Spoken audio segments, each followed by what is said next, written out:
Hey Aorcians, I'm Lukeil Bravestone and welcome to another episode of Remnants of our Realm.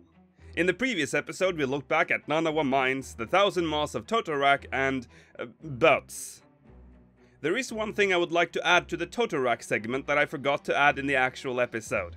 Remember when I mentioned the regular chests that were spread around the dungeon in 1.0? Well, some of them are still in the 2.0 version of the dungeon. At these locations you can find the remnants of old treasure coffers opened. Another neat little 1.0 Easter egg. Anyway, let's get into today's episode and our first location. The MunTuy Cellars.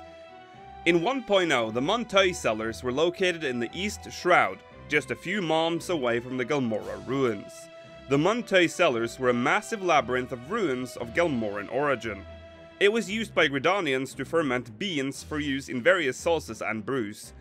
The cellar's function in 1.0 was primarily, well, you guessed it, leaves, and of course our beloved behests. The dungeon was crawling with monsters and contained two notorious monsters, Alux and Prince of Pestilence. For gatherers, the dungeon could offer blindfish, bone crayfish, monk unk, and Veladina carp. The MunTuy Cellars had two entrances, one close to Camp Emerald Moss and one close to the Gelmora ruins. Using the aetheryte in Camp Emerald Moss, you could teleport into the cellar's ethereal gate if you didn't fancy the walk to the cellars, and let's be honest, no one did. The MunTuy Cellars look incredibly similar to Totorak. However, unlike Totorak's somewhat unique layout, the MunTuy Cellars was just a big and beautiful copy-paste mess. Much like the Black Shroud in 1.0, certain sections were just blatantly copied and pasted, like these things. Every single circular area looks the same, with some having slight variations like more moss on the walls. Also these, exactly the same. After the calamity, the Order of the Twin Adder cleared the dungeon of monsters and allowed for Gridanians to once again start mass production of fermented beans. Now a bustling brewery. No monsters can be found inside. Structures have appeared outside the cellars like gates, brewing pots, NPCs and other brewing equipment. Now here's where it gets a little bit complicated. Remember when I said the MunTuy Cellars were located in North Shroud? Well, the calamity must have really screwed up the ground here, because in 2.0 the cellars are located in the South and East Shroud, acting like a bridge between the zones. It is a little bit unclear how or why the cellars suddenly moved location. There are some pretty thin theories about this being a rebuilt location, but how could they rebuild such a massive dungeon and have it look thousands of years old in the span of 5 years? This theory also makes no sense considering the NPC text explaining that the Twin Adders cleared the dungeon of monsters. Nah, the reason behind it is most likely much simpler. It would seem it just didn't fit into the 2.0 version of North Shroud, and looking at the map for 2.0's North Shroud, I can see why they did it. The MunTuy Cellars would have had its southern entrance around here, and the northern entrance around here.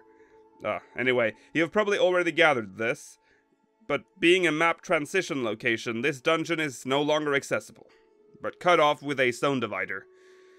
Rest in Paisa, sweet prince.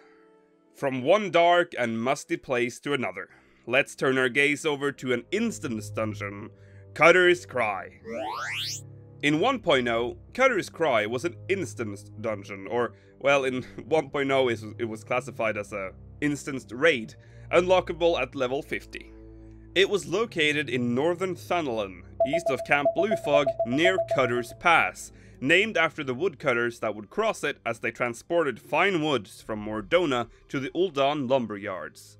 While the woodcutters crossed Cutter's Pass, they knew well to steer clear of Cutter's Cry's gaping maw. There were quiet whispers of a chimera lurking inside, a three-headed monster straight from the underworld.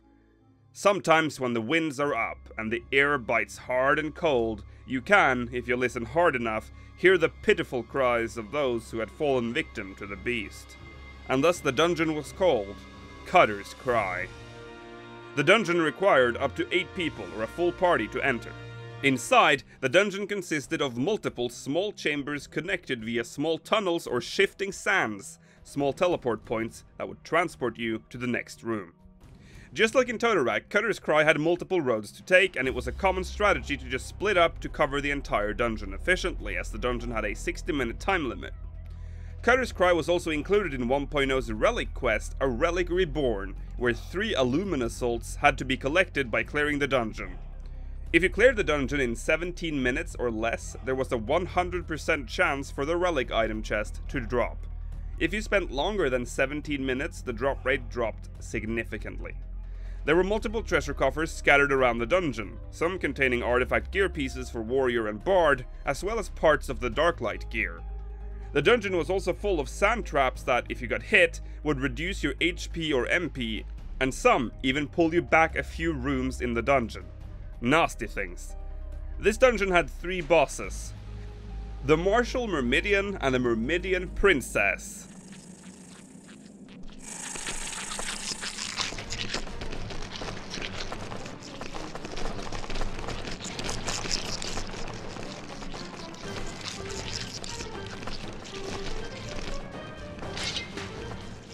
And of course, the main attraction, the Chimera.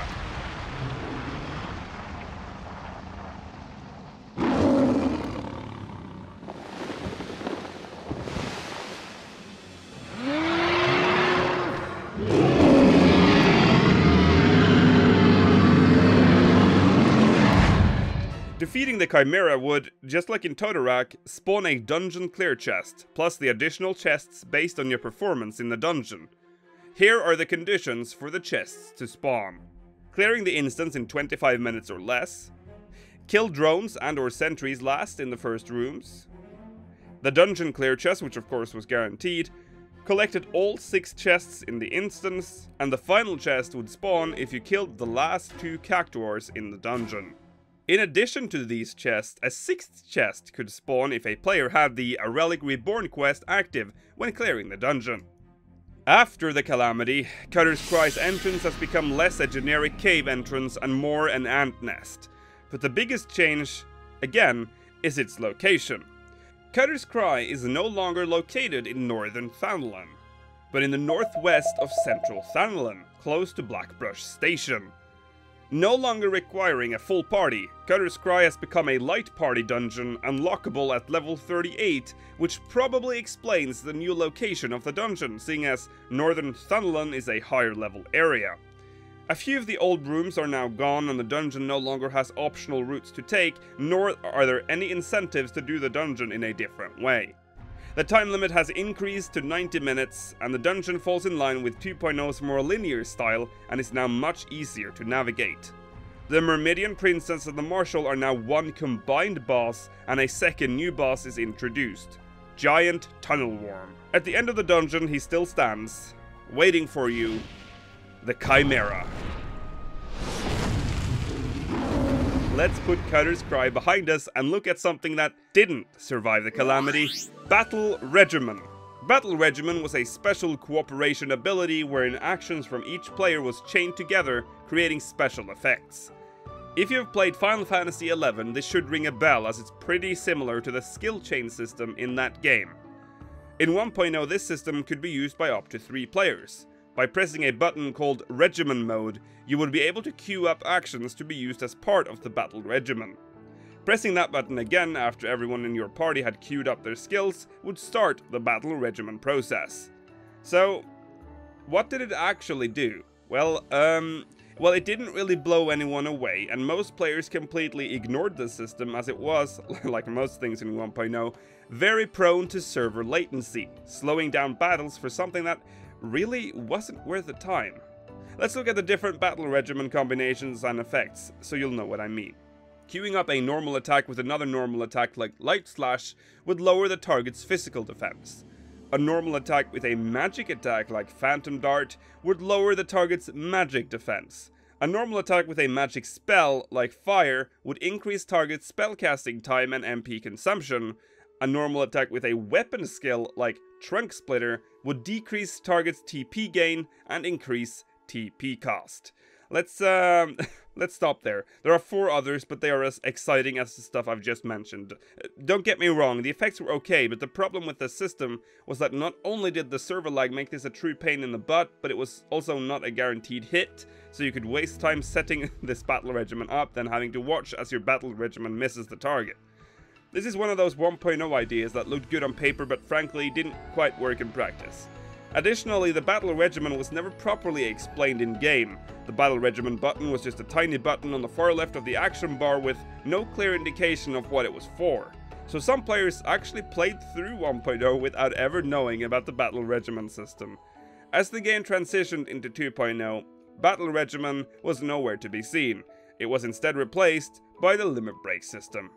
Much simpler, easier to understand, and instant satisfaction when triggered.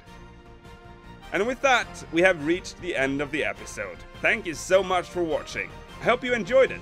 Leave a like if you did and subscribe for more. And let me know in the comments what you thought about the stuff we covered in this episode. Did you do leaves in MunTuy? Do you miss the 17-minute runs of Cutter's Cry? Or do you want the battle regiment system back? I'll be back next week with another butt-wrenching episode of Remnants of a Realm. May you ever walk in the light of the crystal.